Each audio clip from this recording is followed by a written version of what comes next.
皆さんこんにちは。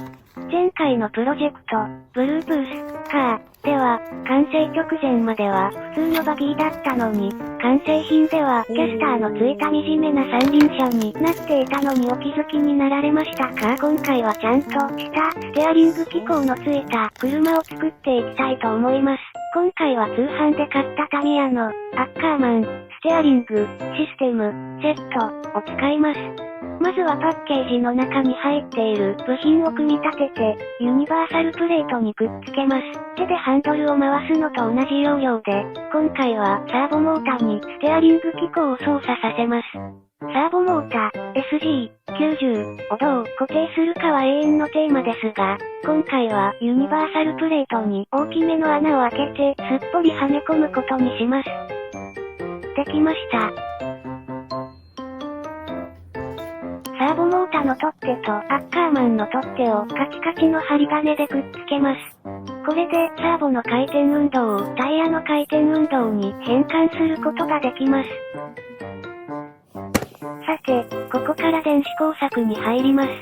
まずは RV の互換機 ESP32 からサーボモーターを動かしてみます。ちゃんと動きましたね。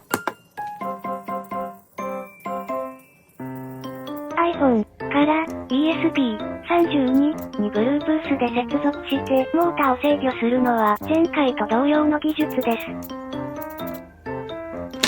車をドライブするモーターにはタミヤの4速クランクギアボックスを使います。ギア比は一番小さい126対1にしてみました。前作の三輪車では344対1だったので3倍弱の速度が出そうです。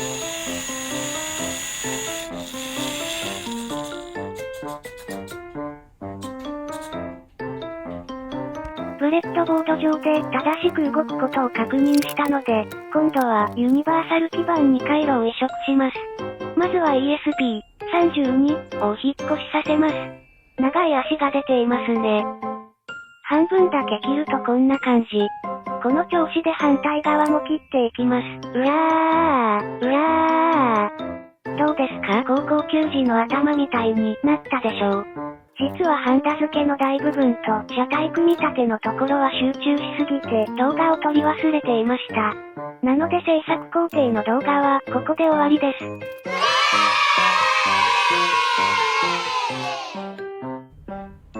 それいけー。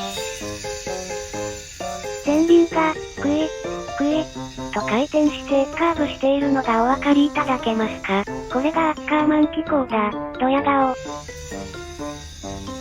三輪車に比べて速度が3倍出ているかと言われるとそんなことないと思いますが、何よりカーブのかっこよさが段違いです。それでは、また。